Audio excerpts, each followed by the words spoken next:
I thank God because of you.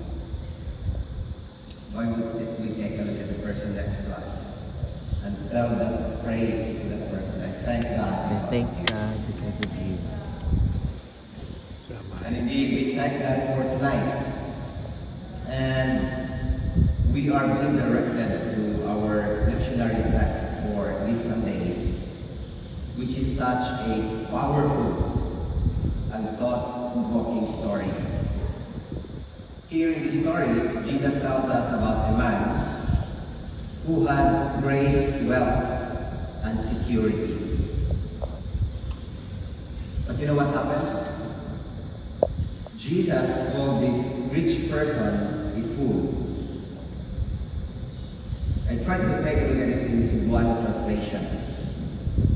Mas sakit paminawag ng Cebuano.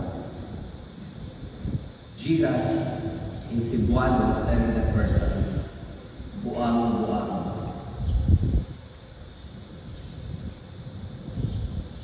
Diba masakit? Buang-buang. You know, the story begins with when someone asked Jesus to intervene in a family dispute over inheritance. And this is quite common nowadays. To all the parents, it might be high time for you to think about setting things well for your children. But in the story, Jesus doesn't directly address the request.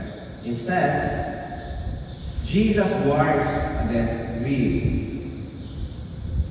And he tells about a parable of a rich man who decides to build a bigger barn to store his abundant crops. You know, this man achieved what many in the world long for. I think all of us here would want to achieve what this rich man achieved in the story. Security, abundance, comfortable life.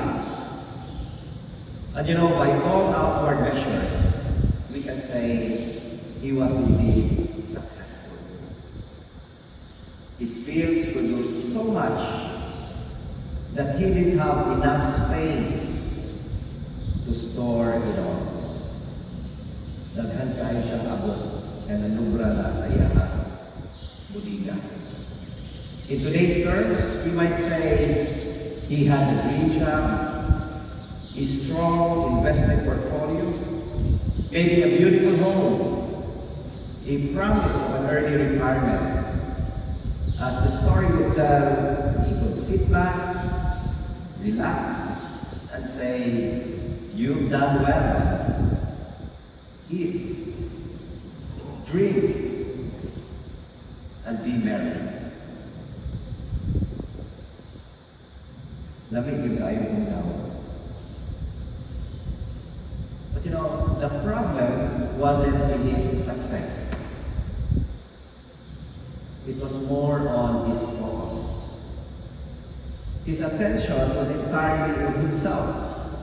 If you go back to the story, the phrase would say, "What shall I do? I have no place to store my crops. I will build a bigger barn. I will store my grain. And I will say to myself," and so on and so forth. Notice that? I. It was all about his wealth, his comfort. It was all about his future. It's all about sa iyang panggalingan. Not once do we hear him mention about God. Not once in the story do we hear him mention about others. Not even once that he mentioned about gratitude, pagpasalamat. There was no thought of sharing with those in need, no reflection on how his abundance might be used for something greater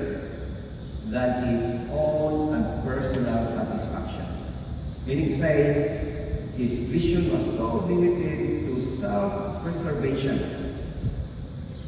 And here we realize no spiritual purpose at all. And I guess that's where the real danger lies. Not in wealth itself, but in the illusion that what he has, all his possession, is enough. The illusion that the money can shield him from all of life's uncertainties, that his abundance guarantees peace, that he had prepared for a long life, but actually not for the reality that life is quite fleeting and that true wealth isn't measured by what we store in barns. But true life is all about what we store in our hearts and in heaven. And here's the thing for all of us. How often do we as students or as professionals fall into that same trap? We study hard, we aim for high grades, we build up our resumes, we plan for our future careers, which is actually good and very wise. But when our ultimate goal becomes success for our own selves alone, status, recognition, security, para lang sikat, para lang may mantulan, I guess something in our heart begins to shift. We risk losing sight of what truly matters. Then again, the question,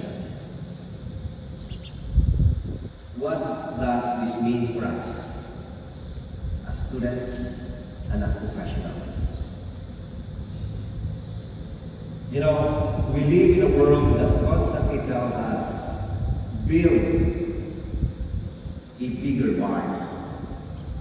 Paningkamot, paninguha, ayaw pagluya-luya.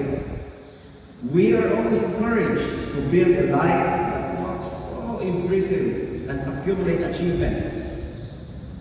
Get that degree, have as many followers as possible, build your credentials, experience everything.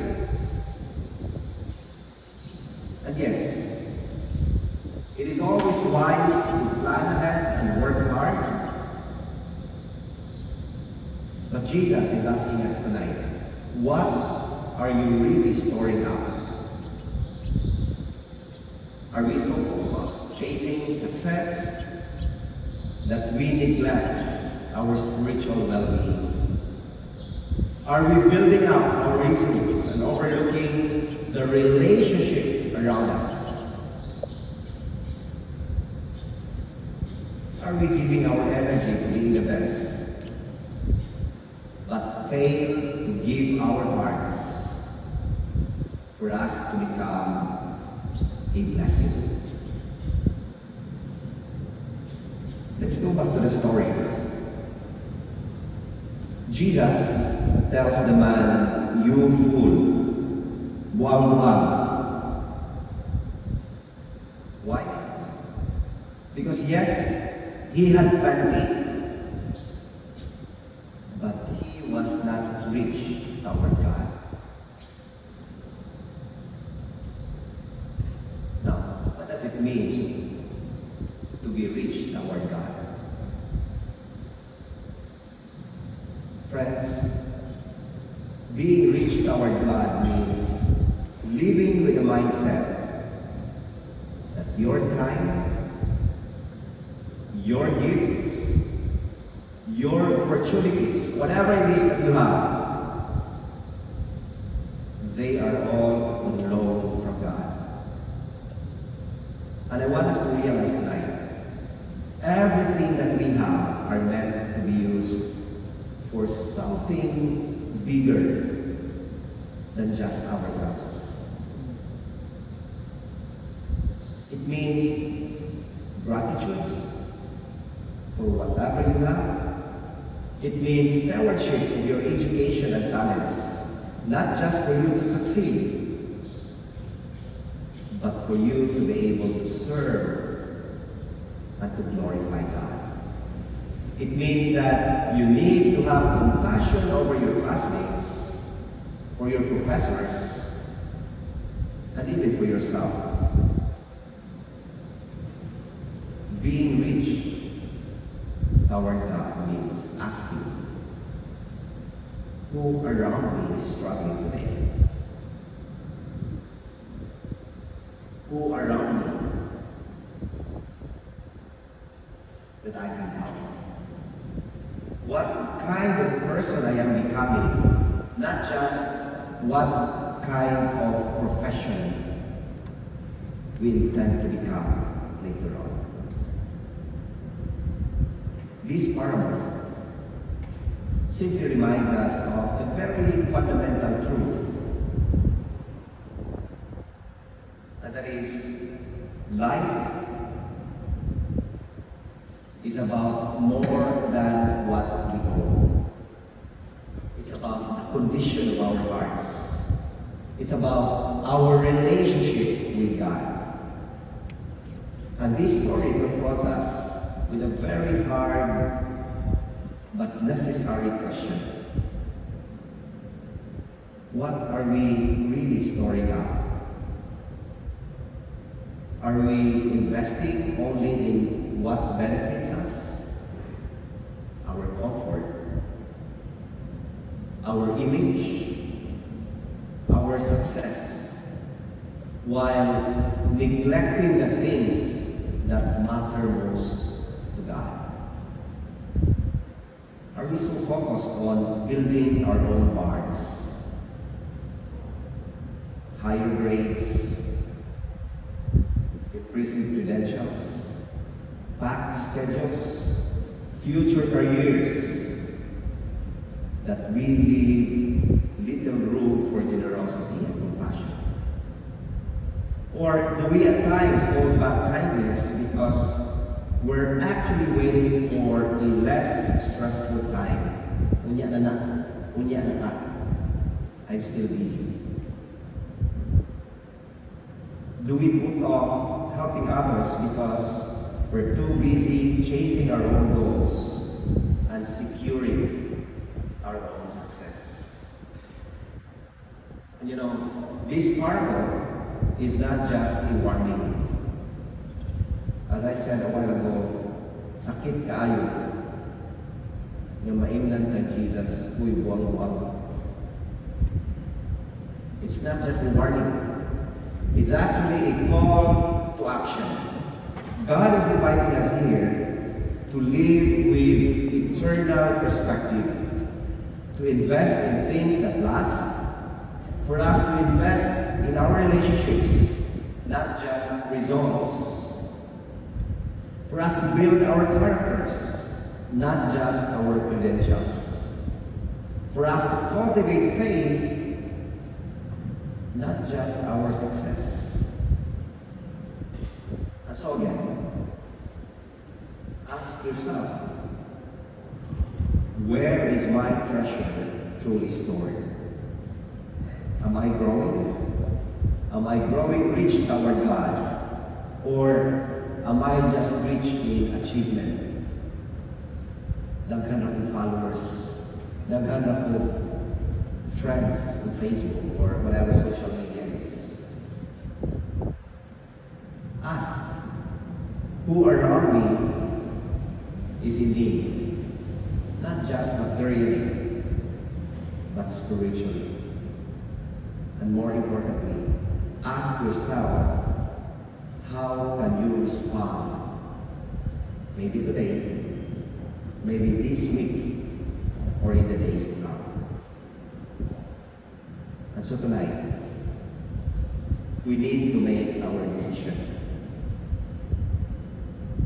A decision for us to bewitch our God, not just in thought, not just in word, but in action.